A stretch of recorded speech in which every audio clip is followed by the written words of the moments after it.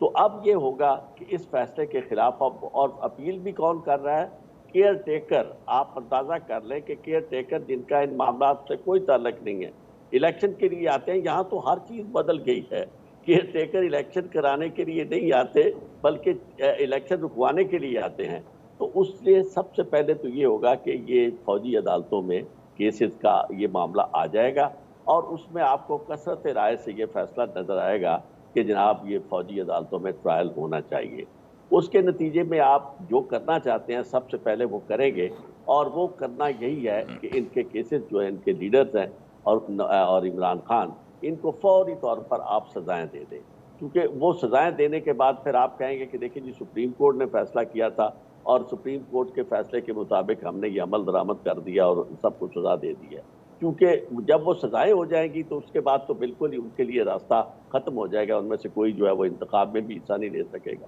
تو یہ انتخابات جو ہیں ان کو ابھی آہستہ آہستہ اس طرف لے جایا جا رہا ہے۔ کاغذات بھی داخل ہو رہے ہیں، یعنی کاغذات مطلب اس وقت گزرداریاں آ رہی ہیں حلقہ بندیوں پہ، وہ سارا پروسیس جاری ہے۔ اور لیکن اس کے باوجود یعنی کسی میں یہ اخلاقی جرت نہیں ہے اور قانونی ریکوائرمنٹ پوری نہیں کر رہا الیکشن کمیشن کہ جو ڈیٹ دے دے کہ لو جناب یہ فلاں ڈیٹ کو الیکشن ہے۔ اس کی وجہ یہ ہے کہ وہ ڈیٹ دینے کے بعد وہ سمجھتے ہیں کہ جناب ہم پھنس جائیں گے، پھر ہمیں وہ جس طرح یعنی مینڈرنگ کرنی ہے، جس طرح ہم نے ان کی مرضی کے یعنی جو مقاصد کے مطابق ان کے نتائج ہم نے مرتب کرنے ہیں، چیزیں لانی ہیں، وہ ہم نہیں کر سکیں گے۔ تو اس لیے اس کو انہوں نے فلیکسیبل رکھا ہوا ہے۔ تو اس لیے آپ یہ سمجھیں کہ جہاں بنیادی بات یہ ہے کہ الیکشن کمیشن جس کا کام فیئر اینڈ فری الیکشن کرانا ہے،